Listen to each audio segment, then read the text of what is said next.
Jésus dit dans Matthieu 11 verset 28, « Venez à moi, vous tous qui êtes accablés sous le poids d'un lourd fardeau, et je vous donnerai du repos. » Dans le monde, il n'y a pas un lourd fardeau plus grand que le péché et la culpabilité.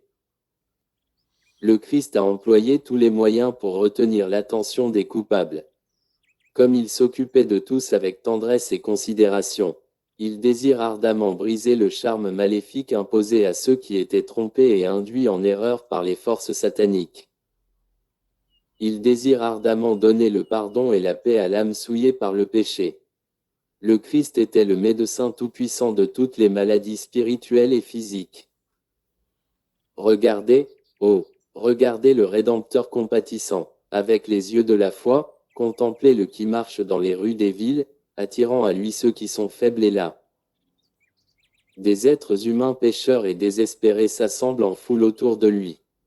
Voyez les mères qui, leurs petits-enfants malades et mourants dans les bras, se pressent à travers la foule afin de se trouver là où Jésus peut les voir et les toucher.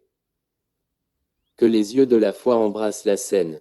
Regardez ces mères qui se feraient un chemin jusqu'à lui, pâles, épuisées, presque désespérées, mais décidées et obstinées, portant dans les bras leur lot de souffrances. Tandis que ces êtres inquiets sont repoussés en arrière, le Christ se ferait un chemin, pas à pas, jusqu'à leur côté. Des larmes de joie et d'espoir coulent sans retenue, car elles ont attiré son attention, et elle regarde droit dans ses yeux qui expriment tant de tendresse et tant d'amour pour la mère fatiguée et pour l'enfant qui souffre. Il la met en confiance en disant, « Que puis-je faire pour toi ?» Dans un sanglot, elle exprime son grand souhait, « Maître, que tu guérisses mon enfant. » Elle a montré sa foi en se frayant laborieusement un chemin vers lui, sans savoir qu'il se dirigeait vers elle, et le Christ prend l'enfant dans ses bras. Il prononce quelques mots et la maladie s'envole à son contact. La pâleur de la mort a disparu. Le courant qui donne la vie coule dans les veines. Les muscles reçoivent des forces.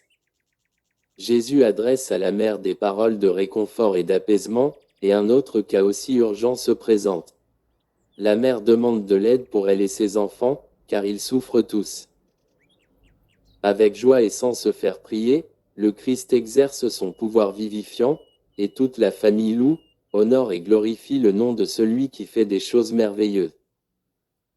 Aucun signe d'impatience ne repoussait loin du Christ l'humble suppliant. Les prêtres et les chefs cherchaient à décourager les malades et les déshérités en leur disant que le Christ guérissait par la puissance du démon. Mais on ne pouvait dissimuler ce qu'il faisait. Il était décidé à ne pas échouer, à ne pas se décourager. Souffrant lui-même de privations, il parcourut le pays où il accomplissait son œuvre répandant ses bénédictions et cherchant à atteindre les cœurs endurcis. Amen.